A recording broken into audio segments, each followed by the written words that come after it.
Chers collègues, bonjour.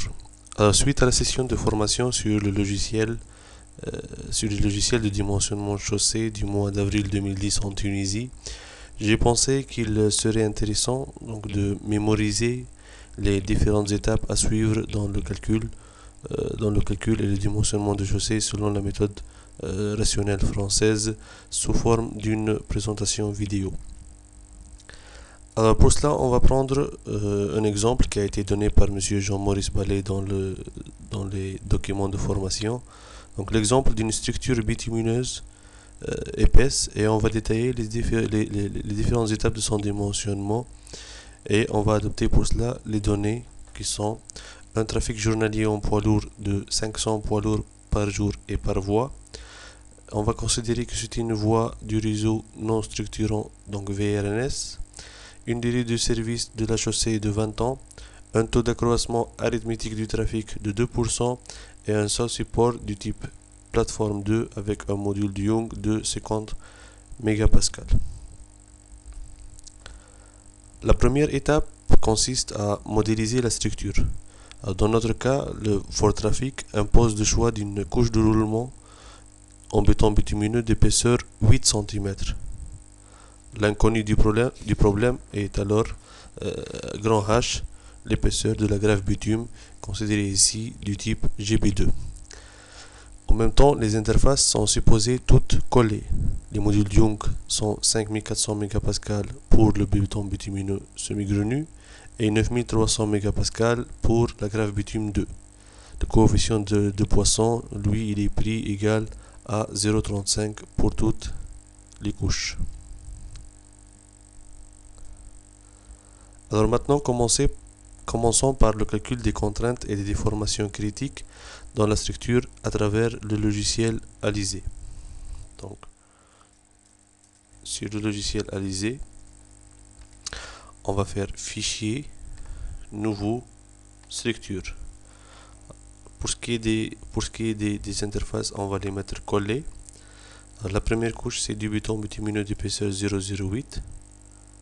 Je vais choisir le matériau, béton bitumineux. Alors on va faire varier l'épaisseur de la couche de grave bitume de 20 à 30 cm et voir quelle est la solution pour ce problème. Alors on va mettre pour le moment 20 cm de grave bitume. Le seul support, comme on l'a dit, c'est un support de type PF2 dont le module Young est 50 mégapascal. Alors bien sûr, il faut bien vérifier la charge de référence qui a été choisie. Dans notre cas, c'est l'option 1, jumelage standard français. OK. Maintenant, on peut procéder au calcul des variantes. Donc, pour faire varier l'épaisseur de la couche de grave bitume de 20 à 30 cm, on va cocher nombre maximum et on va mettre 11 parce que le 20 il est considéré. OK. Et on va faire varier l'épaisseur de la couche de grave bitume par une progression arithmétique d'incrément 1 cm. Donc là, nous avons du 21 au 30 cm. OK. Ensuite, on va faire le calcul direct. Donc ce tableau-là, comme on l'a vu, il va résumer les déformations horizontales et verticales et les contraintes horizontales et verticales pour chaque couche de notre chaussée. Alors en faisant varier les calculs d'une variante à une autre, on remarque que ces valeurs-là changent. Donc je reviens à la première valeur. Donc nous avons epsilon z pour le sol, sous ces conditions-là, 291,4 microdef. Et en passant à la variante suivante, c'est-à-dire 21 cm de gravitume G274, ensuite 259, et donc ça va diminuer petit à petit en fonction de la hauteur de la couche de gravitume que j'ai fait varier entre 20 et 30 cm. Donc ça, c'est le premier critère de vérification de ma structure, la déformation verticale au niveau du sol support, et je dois vérifier aussi la contrainte horizontale à la base de la couche bitumineuse. Donc au niveau de la première variante, c'est-à-dire 20 cm j'ai moins 81, ensuite 77, 73, et ça diminue toujours en fonction de l'épaisseur de la couche de grève bitume. Alors maintenant, la deuxième étape,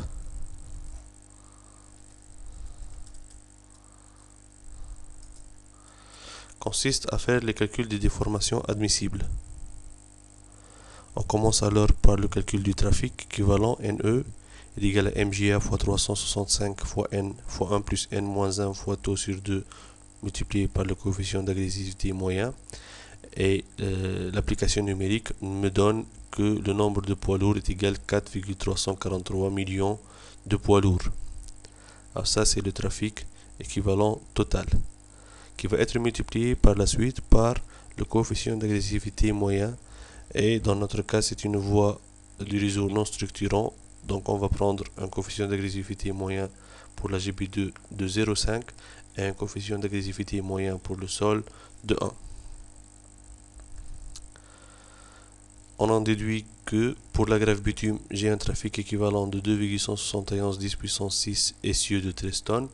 Et pour le sol support, j'ai NE égale 4,343 10 puissance 6. Donc le NE, c'est le nombre de poids lourds multiplié par le coefficient d'agressivité moyen pour chaque couche. Le calcul des déformations verticales admissibles, donc au niveau du sol support, il est calculé selon la formule epsilon z admissible égale 12 000 NE puissance moins 0,222. Le 12 000 il a été pris parce qu'on a un trafic fort. Sinon, si le trafic est faible, on prend 16 000. Le moins 0,222, c'est égal à moins 1 sur 4,5. Donc par application numérique, j'ai epsilon z admissible égale 403 10 puissance moins 6 déformation. Donc 403 microdef. Donc voilà concernant le calcul des déformations admissibles pour le sol support. Maintenant je passe pour le calcul des déformations admissibles pour la grève bitume. Alors la relation donnant la déformation admissible à la base de la grève bitume est la suivante. Epsilon t admissible est égal à epsilon ne θ équivalent fois f fois kc fois kr fois ks. Alors ces différents paramètres sont bien détaillés au niveau d'une annexe qui est fournie avec le guide de dimensionnement donc des chaussées, etc. Donc voici la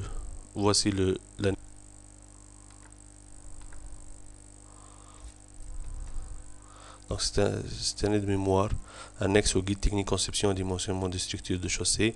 Donc dans cette annexe là, vous avez les différentes notations principales qui sont utilisées dans la méthode et aussi au niveau du logiciel. Donc vous avez la charge de référence, la détermination de l'épaisseur de la couche bitumineuse, les conditions d'interface que l'on doit assurer entre les différentes couches de notre structure. Ensuite, nous avons la caractérisation du sol support en plateforme et en arase. Nous avons la caractérisation des modules de Young des différentes couches de GNT qui sont limitées à 600 mégapascal en fonction des paramètres K et en fonction de la catégorie de la GNT.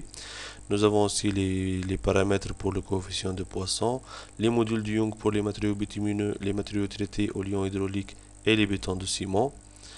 Et nous avons aussi le calcul du trafic selon le MJA, la classification du trafic, les coefficients d'agressivité moyens, le calcul des sollicitations admissibles. Les différents paramètres, vous pouvez les trouver ici, comme on calcule KC, KD, KR, KS, le choix de grand A pour le sol support.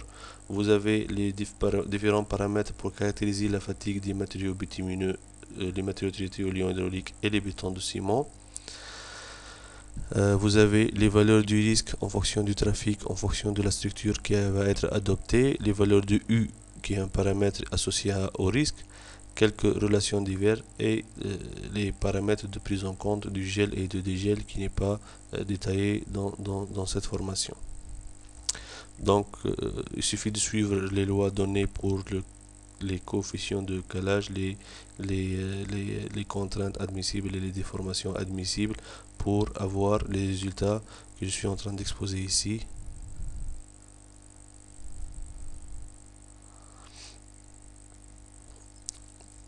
Et donc nous avons ici un delta de 0,391 qui donne un KR égale 0,744, un KC de 1,3, c'est le coefficient de calage associé à la grève bitume. Le KS égale à 1 sur 1,1 car la couche de grève bitume repose sur une plateforme type PF2. Et puis le epsilon, il est calculé en fonction de NE sur 10 puissance 6 puissance B, le module Young à 10 degrés Celsius sur le module à la température équivalente puissance 0,5 et multiplié par epsilon 6. Donc l'application numérique me donne epsilon 6. Epsilon est égal à 78,8 microdef. Et donc epsilon T admissible égale à epsilon fois Kc fois Kr fois Ks me donne pour la grève bitume 69,3. Donc nous avons pour la grève bitume une déformation horizontale admissible 69,3 et pour le seul support nous avons 403 microdef. Alors bien sûr ces valeurs là peuvent être calculées au moyen du logiciel. Donc on va sur valeur admissible. Alors je donne 500 pour le MJA, un coefficient de croissement arithmétique de 2% et une durée de 20 ans. Ce sont les données du problème. Alors pour ce qui est de la grève bitume, donc je vais choisir un CAM à partir du catalogue 1998. Donc c'est une voie restructurante du réseau non structurant avec et c'est une structure bitumineuse. Donc je vais prendre 0,5. Et puis pour le matériau, nous avons utilisé le GB2. Et puis H structurel, c'est-à-dire la valeur la hauteur de la couche de grève bitume, elle est de 0,2. La plateforme, bien sûr, c'est un PF2. En faisant calcul epsilon admissible, j'ai 69,3 qui a été déterminé par les calculs manuels, donc 69,3 microdef. Je reviens pour faire le même calcul pour ce qui est du sol. Donc GNT sol. Alors le CAM pour le sol, toujours à partir du catalogue 1998.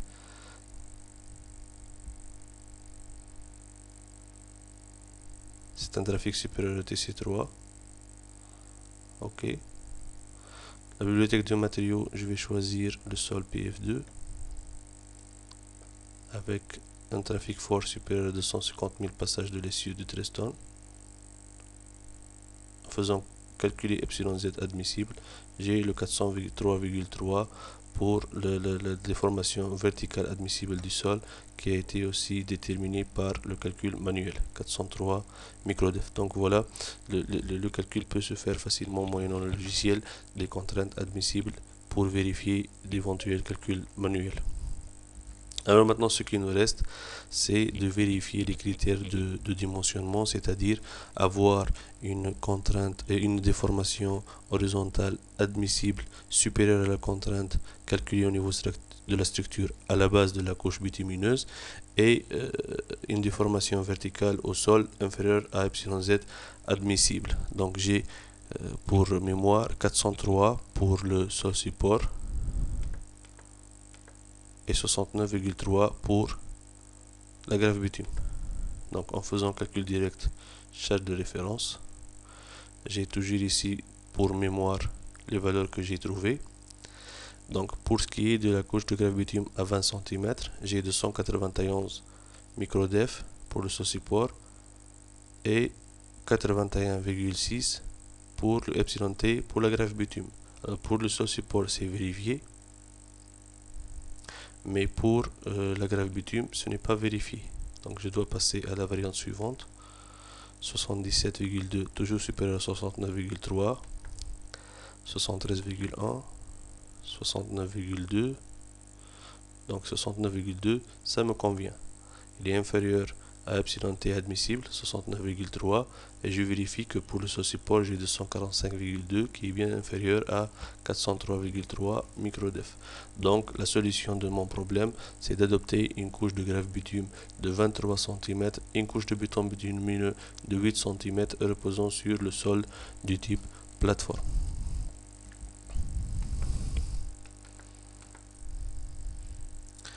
Donc voilà les valeurs qui ont été déterminées à partir de cette formation-là. Donc la hauteur retenue c'est du 23 cm pour la graphe bitume et on peut représenter la variation des déformations tangentielles et verticales. On peut les tracer sur un graphique. Donc je vais prendre epsilon t à la base de la couche 2. Donc là, vous avez la hauteur de la couche 2, c'est-à-dire la hauteur de la graphe bitume, variant de 0,2 à 0,3. Et vous avez ici la variation de la contrainte réelle calculée sur l'effet de l'essieu de référence de Treston. Donc je peux aussi représenter epsilon t admissible. Et donc ça se recoupe au niveau de l'épaisseur 23 cm, comme vous le voyez sur ce graphe-là. On peut aussi tracer epsilon z admissible, epsilon z calculé au niveau du sol support avec epsilon z admissible